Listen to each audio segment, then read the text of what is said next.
പാഠം 1 കൃഷി പുതിയൊരു അധ്യായത്തിലേക്ക് പ്രിയ പ്രേക്ഷകർക്ക് സ്വാഗതം.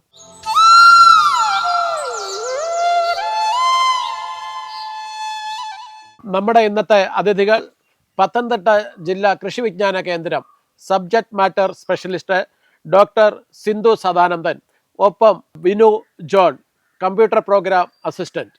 ഇരുവർക്കും ഈ പ്രോഗ്രാമിലേക്ക് സ്വാഗതം. മാഡം, ഈ KVK കൃഷി വിജ്ഞാന കേന്ദ്രം ഈ കർഷകരല്ലാതെ മറ്റേത് മേഖലയിലാണ് നമ്മുടെ ഇടപെടലുകൾ ഉണ്ടാവുന്നത്? കൃഷി വിജ്ഞാന കേന്ദ്രത്തിന്റെ മാൻഡേറ്റ്സിൽ കർഷകരാണ് മെയിൻ ആയിട്ട് നമുക്ക് വരുന്നത്. അത് കൂടാതെ KVK പത്തനംതിട്ട സ്കൂൾ കുട്ടികൾക്കും അല്ലെങ്കിൽ സ്പെഷ്യൽ കുട്ടികൾക്കും അവരെ എംപവർമെന്റിന് വേണ്ടി വർക്ക് ചെയ്യുന്നുണ്ട്. അതിന്റെ ഒരു പ്രോഗ്രാമാണ് എയ്സ്ക പറഞ്ഞിട്ടൊരു programme, attracting and empowering school children in agriculture. ഇത് സെൻട്രൽ ഗവൺമെന്റിന്റെ ഒരു ഡയറക്ഷൻ പ്രകാരമാണ് അല്ല, ഇത് നമ്മളെ KVK തന്നെ റോബർട്ട് സാറിന്റെ ആശയിൽ ഉദിച്ച ഒരു കാര്യങ്ങളാണ്. നമ്മൾ ഈ ഒരു ജനറേഷനിൽ അടുത്ത ജനറേഷനും കൂടെ മണ്ണിനെ സ്നേഹിക്കാൻ പഠിപ്പിച്ചില്ലെങ്കിൽ ഇന്ന് അടുത്തൊരു തലമുറ കൃഷിയിൽ നിന്ന് അവർക്കൊരു ഇൻട്രസ്റ്റ് ഉണ്ടാവില്ല. അതുകൊണ്ടാണ് കർഷകർക്ക് മാത്രം കോൺസെൻട്രേറ്റ് ചെയ്യാണ്ട് നമുക്ക് സ്കൂൾ ലെവലിൽ തന്നെ പിള്ളേരെ ഈ ഒരു മണ്ണിനെ സ്നേഹിക്കാനോ അല്ലെങ്കിൽ കൃഷിയിൽ കൊണ്ടുവരണം. ആ ഒരു ആശയം മനസ്സിൽ വെച്ചുകൊണ്ടാണ് എയ്സ്ക എന്നൊരു പ്രോഗ്രാം ലോഞ്ച് ചെയ്തത്. മാഡം, ഈ എയ്സ്കയെ കുറിച്ചൊന്ന് വിശദീകരിക്കും. കാര്യം സാധാരണ പ്രേക്ഷകർ ഇത് കേൾക്കാനും ആഗ്രഹിക്കുന്നുണ്ട്. അതിനെക്കുറിച്ചൊന്ന് ഡീറ്റെയിൽ ആയിട്ടൊന്ന് പറയാമോ? എയ്സ്ക എന്നർത്ഥം attracting and empowering school children in agriculture. അതിൽ കീഴിൽ ആദ്യം ഫസ്റ്റ് ഫേസ് ആയിട്ട് 2010 നമ്മൾ മുകുളം എന്നൊരു പദ്ധതി ലോഞ്ച് ചെയ്തു. ഈ മുകുളം പദ്ധതിയിലൂടെ നമ്മൾ school children, normal going school ചിൽഡ്രനിൽ അത് ആക്ച്വലി ലോഞ്ച് ചെയ്യാൻ കാരണം ജോസഫ് മർത്തോമ തിരുമേനിന്റെ 80ാമത്തെ ബർത്ത്ഡേന്റെ ഭാഗമായിട്ടാണ് 2010 നമ്മൾ ഈ മുകുളം എന്ന പരിപാടി ലോഞ്ച് ചെയ്തത്. അപ്പോൾ ജില്ലയിൽ ഏകദേശം 10 സ്കൂളിലാണ് ആ കൊല്ലം നമ്മൾ സെലക്ട് ചെയ്തത്. കുട്ടികളിൽ ഈ മണ്ണിനെ സ്നേഹിക്കാനും അല്ലെങ്കിൽ ചെറിയ രീതിയിൽ അവർക്ക് സ്കൂൾ ലെവലിൽ ചെയ്യാൻ പറ്റുന്ന കൃഷി അവരെ പഠിപ്പിച്ചിട്ട് അതിൽ ബെസ്റ്റ് കർഷകരെ തിരഞ്ഞെടുത്തിട്ട് അങ്ങനെ അവരെ എംപവർ ചെയ്യാനുള്ളൊരു മാർഗമായിരുന്നു ഈ മുകുളം. ഇപ്പൊ ഏകദേശം നമ്മൾ 12 വർഷം പിന്നീടും ഈ ഒരു പ്രോഗ്രാം കണ്ടിന്യൂ ചെയ്യുന്നുണ്ട്. നമ്മൾ 120 സ്കൂൾ ഓൾറെഡി കവർ ചെയ്ത് കഴിഞ്ഞു. ഏകദേശം 37,000 ഫാമിലീസ്, നമ്മൾ എക്സാക്ട് കണക്ക് പറയുകയാണെങ്കിൽ നമുക്ക് കവർ ചെയ്യാൻ പറ്റി. അതുകൂടാതെ തന്നെ നമുക്ക് ഏകദേശം 25,000 സ്റ്റുഡൻസ് നമുക്ക് ഈ ഒരു മുകുളത്തിന്റെ പ്രോഗ്രാമിലൂടെ എംപവർ ചെയ്യാൻ. അത് ഏത് തരത്തിലാണ് എങ്ങനെയാണ് അതിന്റെ ഒരു എക്സിക്യൂഷൻ സ്കൂൾ തലത്തിൽ? അതിനെക്കുറിച്ചൊന്ന് വിശദീകരിക്കാം. നമ്മൾ KVK തലത്തിൽ ആദ്യം ഒരു 10 സ്കൂളിൽ സെലക്ട് ചെയ്യും. അതിനുവേണ്ടി അഡ്വർടൈസ്മെന്റ് കൊടുത്ത ശേഷം നമ്മൾ കുറച്ച് ക്രൈറ്റീരിയസ് ഉണ്ട്. ഏകദേശം ഒരു 3 വർഷത്തെ എക്സ്പീരിയൻസ് വേണം ഓരോ സ്കൂളിന് ഇതിന്റെ ഒരു പങ്കാളി ആവാൻ. അതുപോലെ തന്നെ കുറച്ച് ലാൻഡ് വേണം, ഒരു 2 സെന്റ് മിനിമം ലാൻഡെങ്കിലും അവരുടെ അടുത്ത് വേണം. ഈ കൃഷി അവിടെ ചെയ്യാൻ പറ്റണല്ലോ, അതിനുവേണ്ടി. അങ്ങനെ ഒരു 10 തൊട്ട് 15 സ്കൂൾ ഒരു വർഷം നമ്മൾ ഈ ഒരു മുകുളത്തിന്റെ പദ്ധതിയിൽ ഉൾപ്പെടുത്തും. ഇതിൽ പരിശീലനം കൂടാതെ നമ്മൾ വിവിധ കോമ്പറ്റീഷൻസ് ഉണ്ട്. കുട്ടികളിൽ ഒരു സ്പിരിറ്റ് കൊണ്ടുവരാൻ വേണ്ടി ക്യൂസ് കോമ്പറ്റീഷൻസ്, അല്ലെങ്കിൽ കൃഷി റിലേറ്റഡ് ഡ്രോയിങ് കോമ്പറ്റീഷൻ ആവാം, ട്രഡീഷണൽ ഫുഡ് ഫെസ്റ്റ് ആവാം. ഈ രീതിയിൽ നമ്മൾ അവരിൽ ഒരു കോമ്പറ്റേറ്റീവ് സ്പിരിറ്റ് കൊണ്ടുവരാണ് മുകുളത്തിന്റെ ഭാഗമായിട്ട് നമ്മൾ ചെയ്യാറുണ്ട്. വർഷം ലാസ്റ്റ് ബെസ്റ്റ് കർഷകറിന്, കുട്ടി കർഷകർ അവാർഡും നമ്മൾ കൊടുക്കാറുണ്ട്. ബെസ്റ്റ് സ്കൂളിന് 5,000 രൂപ ക്യാഷ് അവാർഡും കൊടുക്കാറുണ്ട് വിത്ത് സൈറ്റേഷൻ. ഇതാണ് ഇതിന്റെ ഒരു. ഇതിന്റെ റെസ്പോണ്ട് എങ്ങനെയാണ്? സൊസൈറ്റി നല്ല റെസ്പോൺസാണ്. നമുക്ക് മോർ ദൻ 15 ആൾക്കാർ അപ്ലൈ ചെയ്യാറുണ്ട്. പക്ഷെ നമ്മൾ സ്ക്രീനിങ്ങിലൂടെ കുറച്ച് പേരെ നമ്മൾ മാറ്റേണ്ടി വരുന്നുണ്ട്. അടുത്ത കൊല്ലം ഇതിൽ വരാൻ വേണ്ടി അവർ ആ രീതിയിൽ കോമ്പീറ്റ് ചെയ്ത് പിള്ളേർ സ്കൂൾ പങ്കെടുക്കാറുണ്ട്. ചില സ്കൂൾസ് കണ്ടിന്യൂസ്ലി അത്രയും അവർ ഇൻട്രസ്റ്റോടെ ആയതുകൊണ്ട് കണ്ടിന്യൂസ്ലി അവർ മുകുളത്തിന്റെ ഭാഗമായിട്ട്. ഈ മുകുളം ഇത് നമ്മൾ എക്സിക്യൂട്ട് ചെയ്യുമ്പോൾ ഈ പേരൻസിന്റെ റെസ്പോണ്ട് എങ്ങനെയാണ്? പേരൻസിന്റെ ഇൻവോൾവ്മെന്റ് നമ്മളിപ്പോ ഞാൻ പറഞ്ഞ പോലെ കോമ്പറ്റീഷൻ ആയാലും അല്ലെങ്കിൽ ട്രഡീഷണൽ ഫുഡ് ഫെസ്റ്റ് ആയാലും അതിൽ ഒരു 100% ഇൻവോൾവ്മെന്റ് പേരൻസിന്റെ ഉണ്ടാവാറുണ്ട്. ഈ കുട്ടികൾക്ക് നമ്മൾ പരിശീലനം കൊടുക്കുമ്പോൾ അവരുടെ പാരന്റ്സും അതിൽ പങ്കെടുക്കാറുണ്ട്. അപ്പൊ ഈ കമ്പ്യൂട്ടർ വിഭാഗത്തിന്റെ ചുമതലയുള്ള ഒരാളെന്നുള്ള നിലയിൽ ഏത് തരത്തിലാണ് ഈ മാർക്കറ്റിങ്ങിന് വേണ്ടിയിട്ട് ഈ കർഷകരെ ഏതൊക്കെ തരത്തിൽ അവരെ സഹായിക്കുന്നുണ്ട്? തീർച്ചയായിട്ടും നമ്മുടെ ഇപ്പോഴത്തെ ഒരു കാലഘട്ടം എന്ന് പറയുന്നത് വിരൽത്തുമ്പിൽ വിജ്ഞാനം എന്ന് പറയുന്നത് പോലെ തന്നെ നമുക്ക് നമ്മളുടെ വീട്ടിൽ തന്നെ നമുക്ക് ഈ ഉൽപ്പന്നങ്ങളൊക്കെയും എത്തണം എന്ന് നമ്മൾ ആഗ്രഹിക്കുകയും അതിനനുസരിച്ച് ഉള്ള ഒരു ക്രമീകരണങ്ങൾ ഈ കാലഘട്ടത്തിൽ ചെയ്യേണ്ടത് വളരെ അത്യന്താപേക്ഷിതമായ ഒരു സംഗതിയാണ്. അതിനു വേണ്ടിയിട്ട് കൃഷി വിജ്ഞാന കേന്ദ്രം പ്രത്യേകമായ സംവിധാനം ഏർപ്പെടുത്തിയിട്ടുണ്ട്. ഒന്നാമതായിട്ട് നമുക്ക് ഇവിടെ മൂന്ന് സെയിൽസ് ഔട്ട്ലെറ്റുകൾ കൃഷി വിജ്ഞാന കേന്ദ്രത്തിന് ഉണ്ട്. മുൻപ് പരാമർശിച്ചതുപോലെ അഗ്രോ പ്രോഡക്റ്റ് ഡിസ്പ്ലേ സെൻറ്റർ എന്ന് പറയുന്ന APDCയും, കൂടാതെ ഗ്രീൻ ഷോപ്പ് എന്ന് പറയുന്ന ഒരു ഷോപ്പ് മുട്ടുമണ്ണിലും, എൻ്റർപ്രനേഴ്സ് സപ്പോർട്ട് സെൻറ്റർ എന്ന് പറയുന്ന ഒരു സെയിൽസ് ഔട്ട്ലെറ്റ് KVKയിലെ രണ്ടാമത്തെ ഔട്ട്ലെറ്റായിട്ടും ഇവിടെ പ്രവർത്തിച്ചു കൊണ്ടിരിക്കുന്നു. ഈ ഔട്ട്ലെറ്റിൽ നേരിട്ടെത്തി ആവശ്യക്കാർക്ക് സാധനങ്ങൾ വാങ്ങുക എന്നുള്ളത് പലതരത്തിലും ശ്രമകരമായിട്ടുള്ള വസ്തുതയായിട്ട് നിൽക്കുന്നു. പ്രത്യേകിച്ച് നമ്മുടെ ജില്ല തന്നെയല്ല, നമ്മുടെ ജില്ലയ്ക്ക് പുറത്ത്, കേരളത്തിന് പുറത്ത് ഉള്ളവർക്ക് നമ്മളുടെ ഉൽപ്പന്നങ്ങൾ ആവശ്യമായിട്ട് വരുന്ന ഒരു സാഹചര്യത്തിൽ എന്തുകൊണ്ട് നമ്മളുടെ ഉൽപ്പന്നങ്ങൾ ഓൺലൈൻ മാധ്യമത്തിലൂടെ ഓൺലൈനായിട്ട് എത്തിക്കുന്നതിനുള്ള സംവിധാനം ചെയ്തുകൂടാ എന്ന ചിന്തയിൽ നിന്നാണ് കിസാൻ കാർട്ട് .ഓൺലൈൻ എന്ന് പറയുന്ന വെബ്സൈറ്റിലൂടെ നമുക്ക് ഇങ്ങനെ ഒരു മാർക്കറ്റിംഗ് സംവിധാനം നമ്മൾ ഒരുക്കിയിട്ടുണ്ട്. പത്തനംതിട്ട ജില്ലാ കൃഷി വിജ്ഞാന കേന്ദ്രമാണ് ഈ കിസാൻ കാർട്ട് എന്ന് പറയുന്ന ഓൺലൈൻ പോർട്ടൽ തയ്യാറാക്കിയിരിക്കുന്നത്.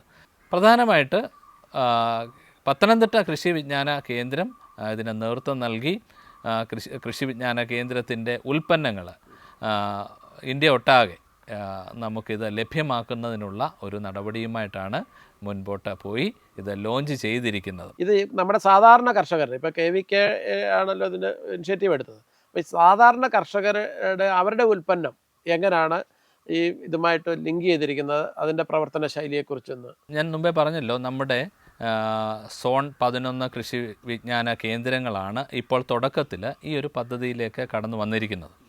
അപ്പോൾ ഓരോ ജില്ലയിലും ഓരോ കൃഷി വിജ്ഞാന കേന്ദ്രങ്ങളുണ്ടല്ലോ. ആ കൃഷി വിജ്ഞാന കേന്ദ്രങ്ങളാണ് ഈ കിസാൻ കാർട്ട് അതത് ജില്ലയിലെ കാര്യങ്ങൾക്ക് ക്രമീകരിക്കുവാനായിട്ട് ഇപ്പോൾ ചുമതലപ്പെടുത്തിയിരിക്കുന്നത്.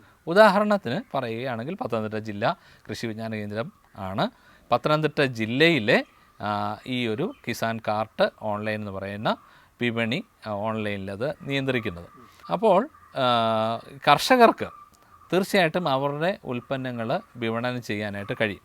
അവർക്ക് ഓൺലൈനിൽ അവർക്ക് താല്പര്യമുണ്ട്, ഞങ്ങളുടെ പ്രോഡക്റ്റ്, ഞങ്ങൾക്കൊരു പ്രത്യേക ഉൽപ്പന്നമുണ്ട്, അല്ലെങ്കിൽ ഞങ്ങൾക്ക് ഇന്ന ഉൽപ്പന്നങ്ങൾ ഞങ്ങൾക്ക് വിപണനം ചെയ്യാനായിട്ട് താല്പര്യമുണ്ട് എന്ന് നമ്മളെ അറിയിക്കുകയാണെങ്കിൽ ഓൺലൈനിൽ ഒരു ഫാർമറിന് രജിസ്റ്റർ ചെയ്യാനായിട്ട് സാധിക്കും.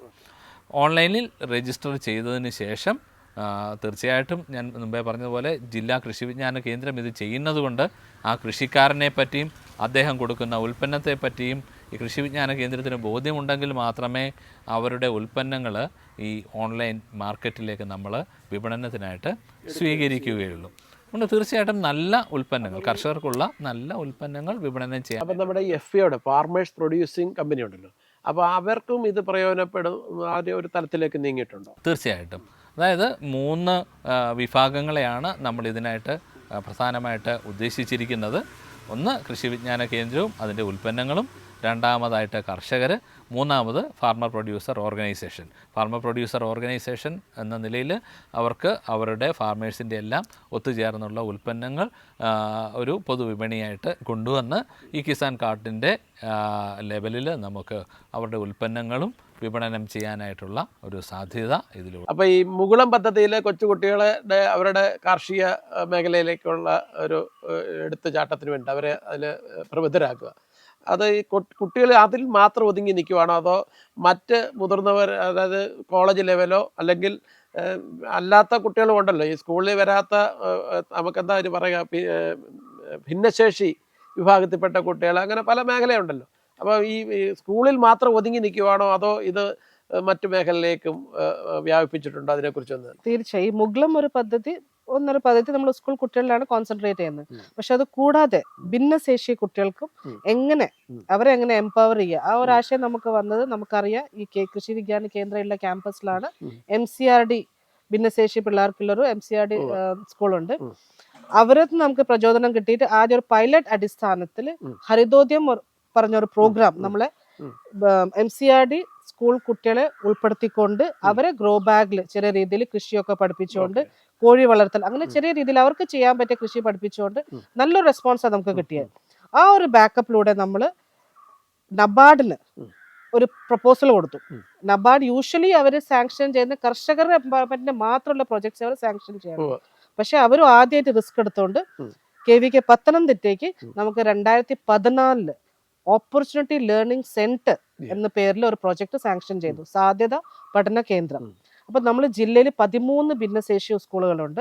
അതിൽ നമ്മൾ 3 മെയിൻ സ്കൂൾ സെലക്ട് ചെയ്തുകൊണ്ട് അതിലൊന്നാണ് MCRD സ്കൂൾ, ഒന്ന് പത്തനംതിട്ടയുടെ പ്രകാശ് ധാരാവ് സ്കൂൾ, ഒന്ന് നമ്മളെ കല്ലൂപ്പാറ MGM ബെദിനിയുണ്ട്. ഈ 3 സ്കൂളിലും നമ്മൾ ഓപ്പർച്യൂണിറ്റി ലേണിംഗ് സെന്റർ, ആ കുട്ടികൾക്ക് വേണ്ടിയുള്ള ഒരു പഠന കേന്ദ്രം സ്ഥാപിച്ചു. അപ്പോൾ അവിടെ നമ്മൾ യൂണിറ്റ്സ് എസ്റ്റാബ്ലിഷ് ചെയ്തു. അത് മെയിൻലി നമ്മൾ ഉൾപ്പെടുത്തിയ ഒരു ടെക്നോളജീസ് പറഞ്ഞാൽ കോഴി വളർത്തൽ, കൂടുതൽ കോഴി വളർത്തുക, അതേപോലെ ഗ്രോ ബാഗിൽ പച്ചക്കറി കൃഷി ചെയ്യുക, പിന്നെ മൊയൽ വളർത്തൽ, ഇങ്ങനെ ചെറിയ ചെറിയ അവർക്ക് ചെയ്യാൻ പറ്റുന്ന കൃഷി അവരെ പഠിപ്പിച്ചുകൊണ്ട്, ലൈക്ക് നമുക്ക് ആക്ച്വലി കൃഷി വിജ്ഞാന കേന്ദ്ര അതിലൊരു എക്സ്പീരിയൻസ് ഇല്ല, നമുക്ക് ആർക്കും അതിൽ എക്സ്പീരിയൻസ് ഇല്ല. ഭിന്നശേഷി പിള്ളേരെ ഒന്ന് ട്രെയിനിങ് ചെയ്യാൻ അല്ലെങ്കിൽ അവരെ എംപവർ ചെയ്യാൻ ഒരു വേറെ മേഖലയാണ്. അപ്പം നമ്മൾ ഇവിടുന്ന് ഒരു 5 അംഗം ടീം റോബർട്ട് സാറിന്റെ ലീഡർഷിപ്പിൽ ചെന്നൈയിൽ നമ്മൾ പോയി. അവിടെ national institute for empowerment of persons of with multiple disability ഒരു ഓർഗനൈസേഷൻ ഉണ്ട്, നിംപഡ് പറഞ്ഞിട്ട്. അവിടെ പോയിട്ട് നമ്മൾ 5 ദിവസം ട്രെയിനിങ് അറ്റൻഡ് ചെയ്ത് നമ്മൾ ഇവിടുത്തെ ടീം തിരിച്ചു വന്ന ശേഷം നമ്മൾ ഈ ഒരു പ്രൊജക്ട് ലാർജ് സ്കെയിലിൽ ഇംപ്ലിമെന്റ് ചെയ്തു. ഈ ഒരു പ്രൊജക്ടിന്റെ ഭാഗമായിട്ട് അപ്പോൾ 2019 കോയിപ്രം പഞ്ചായത്ത്, ഈ ഒരു കോയിപ്രം ബ്ലോക്ക് ഈ ഒരു ആശയം അവർ ഈ പഞ്ചായത്തിൽ എത്രത്തോളം അവർക്ക് സ്പ്രെഡ് ചെയ്യാൻ പറ്റും KVKനെ അപ്രോച്ച് ചെയ്തു. അല്ല, എനിക്കത് ഓർമ്മയുണ്ട്. കാരണം ഞാൻ ബ്ലോക്ക് മെമ്പർ ആയിരുന്നപ്പം ഈ കോഴി വളർത്തലും ഗ്രോ ബാഗിൽ പച്ചക്കറി കൃഷി ചെയ്യുന്ന രീതിയിൽ അതന്നെ കരുത്ത് എന്നാണ് ആ ഒരു പ്രൊജക്ടിന്റെ പേര്.